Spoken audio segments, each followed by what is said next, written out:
గౌరవ మంత్రి లోకేష్ గారు మాట్లాడతారు.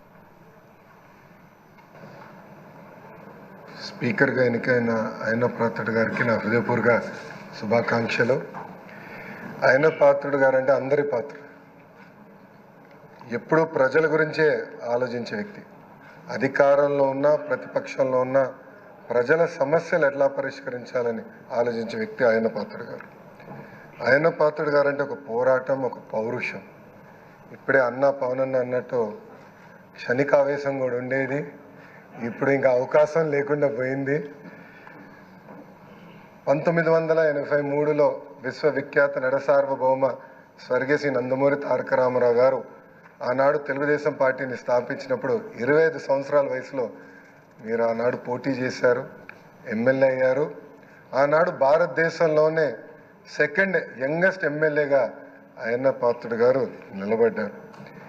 25 సంవత్సరాల వయసులో మీరు మంత్రిగా కూడా అయ్యారు. 7 సార్లు శాసనసభ్యుడిగా, ఒకసారి ఎంపీగా కూడా మీరు ఉన్నారు.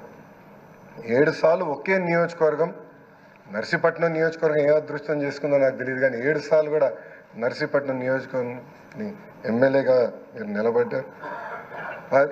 16 సంవత్సరాలు మీరు మంత్రిగా చేశారు.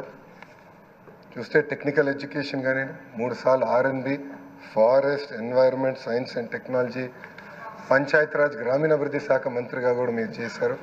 ఈ హౌస్లో ఎవరికి పక్కన ఒక అదృష్టం నాకు దక్కింది, మీ తర్వాత పంచాయతీరాజ్ గ్రామీణాభివృద్ధి శాఖ మంత్రి ఏదో అవకాశం నాకు దక్కింది. ఆనాడు మీరు ప్రారంభించిన పనులని పూర్తి చేసే అవకాశం నాకు ఇచ్చారు. మీ నాయకత్వంలో 25,000 కిలోమీటర్లు సీసీ రోడ్ వేసాం, ప్రహరీ గోడలు కట్టాం, పంచాయతీ భవనాలు కట్టాం. గ్రామాలు కూడా ఆనాడు యుద్ధ ప్రాతిపదికంగా తాగునీటి పథకాలు కూడా కలిసి ఏర్పాటు చేశారు. అంతేకాకుండా నాకు ఎప్పుడు సలహాలు కావాలన్నా, సూచనలు కావాలని మీకు ఫోన్ చేసేవాడిని, మిమ్మల్ని అడిగి తెలుసుకునేవాడిని. ఆనాడు పంచాయతీరాజ్ గ్రామీణాభివృద్ధి శాఖ మంత్రిగా నేను ఇన్ని పనులు చేయగలనంటే దాని వెనకాల మీరున్నారని ప్రజలందరూ కూడా తెలియజేస్తున్నాను. ఇంతేకాకుండా పెద్దలు గౌరవ ముఖ్యమంత్రి గారు చెప్పినట్లు ఆనాడు ఉత్తరాంధ్ర సుజల సవంతి ఇరిగేషన్ కోసం కూడా మీరు పెద్ద ఎత్తున పోరాడారు. నాకు బాగా గుర్తు, తెలుగుదేశం పార్టీ విశాఖపట్నంలో మహానాడు ఏర్పాటు చేసుకుంటే ఎట్టి పరిస్థితుల్లో అనౌన్స్ చేయాలి అని పట్టుబట్టారు. ఆనాడు కూడా గౌరవ ముఖ్యమంత్రి గారు కూడా అనౌన్స్ చేశారు. అంతేకాకుండా పార్టీలో కూడా పాలిట్ బ్యూరో సభ్యుడిగా, సీనియర్ నాయకుడిగా నాకు ఎప్పుడూ ఒక గైడెన్స్ ఇస్తూనే ఉన్నారు. ఒకే పార్టీ, ఒకే జెండా, ప్రజల ఎజెండాగా మీరు ముందరికెళ్ళిన వ్యక్తి. గత 5 సంవత్సరాలు మీరు కూడా ప్రభుత్వం చేతిలో ఒక బాధితులు. 23 కేసులు మీ పైన కూడా బంపర్ ఆఫర్ మీ పైన కూడా పెట్టారు. మీ పైన కూడా నిర్భయ కేసు పెడతాం కానివ్వండి, అని చేస్తాం, చాలా బాధాకరం.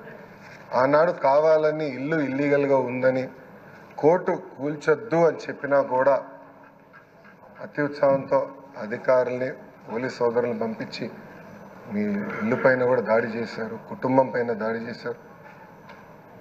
మీ భార్య కానీ 2 అబ్బాయిలు కూడా బాధితులై ప్రభుత్వం చేతుల్లో. ఆనాడు నేను నర్సీపట్నంకు వెళ్ళాను, కుటుంబాన్ని కలిసినప్పుడు వాళ్ళని ఒకటే అడిగాను, ఇక్కడికి మీరు ఎందుకు వచ్చారు, మీ అవసరం రాష్ట్రానికి ఉంది, ఏం పర్వాలేదు, అయ్యన్న పాత్రుడు గారు పోరాడతారు, ఎక్కడికి వెళ్ళరు, మీరు వెళ్ళి అందరు కార్యకర్తల్ని కాపాడండి అని తల్లి కూడా నాకు చెప్పడం జరిగింది. నేను అది ఎప్పుడూ మరవలేను. రాజకీయాలు చూసి పెరిగిన వ్యక్తి. ఒకప్పుడు శాసనసభ జరుగుతుందంటే రాత్రి 2-3 వరకు కూడా జరిగేది. ముఖ్యమంత్రి గారు, ప్రతిపక్ష నేత హోరాహోరీగా చర్చలు చేశారు. యువకులుగా మేమందరం చూసేవాళ్ళం. ఉందాతనంగా సభ జరిగేది. ఎవరన్నా స్పీడ్గా మాట్లాడినా 2వ రోజు సభకొచ్చి కొంచెం స్పీడ్గా మాట్లాడడం, క్షమించండి అని కూడా కోరిన రోజులు అందరం చూసాం. కానీ గత 5 సంవత్సరాలు అన్నీ లేకుండా పోయినాయి. ప్రజలు కూడా ఒక మాటలో చెప్పాలంటే శాసనసభని అసహించుకునే పరిస్థితి వచ్చింది. ఇది చాలా చాలా బాధాకరం. ఇక్కడ చాలామంది మొదటిసారి శాసనసభ్యులు ఉన్నారు. మీ నాయకత్వంలో నేర్చుకునేదానికి మేము ఈ హౌస్కి వచ్చాం. సభ సాంప్రదాయాలు ఏంటి, ఎలా ముందలు తీసుకెళ్ళనేది మీరు మమ్మల్ని అందరినీ గైడ్ చేయండి. యంగ్స్టర్స్గా గతంలో ఎట్లయితే సభ జరిగేదో, పెద్దలు ఎలా ఈ సభని నిర్వహించారో నేర్చుకోవాలన్న ఆలోచనతో మేమందరం ఇక్కడికి వచ్చాం. మీ ప్రోత్సాహం ఎప్పుడు మాకు ఉండాలని మిమ్మల్ని అందరినీ అధ్యక్ష వారిని నేను కోరుతున్నాను. అంతేకాకుండా మాకు నాయకత్వం అందించండి, లీడర్షిప్ ఇవ్వండి. హౌస్ని మేమందరం మీరు చెప్పిన మాట మీద నిలబడతాం. గౌరవ ముఖ్యమంత్రి గారు మన మంత్రులు కలిసినప్పుడు మాకు చెప్పారు, ప్రతిపక్ష హోదా లేకపోయినా, ప్రతిపక్ష ఇక్కడ ఈరోజు హౌస్కి రాకపోయినా మనమే ప్రతిపక్షం అనుకోవాలి. ప్రజల తరపున నిలబడాలి, ప్రజల తరపున పోరాడాలి, ప్రజల సమస్యలు తెలుసుకోవాలి, ప్రజలకు కావాల్సిన చట్టాలు మనం తీసుకురావాలని చాలా స్పష్టంగా చెప్పారు. దానికి మీ సహకారం చాలా చాలా అవసరమని మిమ్మల్ని నేను కోరుతున్నాను. అయ్యన్నథ్ పాత్రుడు గారిపైన ఎన్ని కేసులు పెట్టినా, ఎన్ని రకాలుగా హింసించినా ఆయన ఒకే మాట చెప్పేవారు, నేను తగ్గేదే లేదనేవారు. అహర్నిశలు పోరాడేవారు. గన్నవరం సభలో కూడా మీరు ఆనాడు వచ్చి మాట్లాడితే కూడా మరుసటి రోజు మీ పైన కేసు పెట్టి నాన్ బెయిలబుల్ వారెంట్ కూడా ఇష్యూ చేస్తాం చూసాం. కానీ ఆయన పాత్రుడు ఎప్పుడు తగ్గలేదు, ఎప్పుడు పోరాడితే ఉన్నారు. ఆ స్ఫూర్తిని మీ అందరం కూడా హౌస్కి తీసుకెళ్తాం. మీ దగ్గర నుంచి మేము చాలా నేర్చుకోవాల్సిన అవసరం ఉంది. సో మా లాంటి యువకుల్ని ఈ హౌస్లో మీరు గైడ్ చేయాలని ఈ సభాముఖంగా కోరుకుంటూ నాకే అవకాశం ఇచ్చిన మీకు నా హృదయపూర్వక నమస్కారం.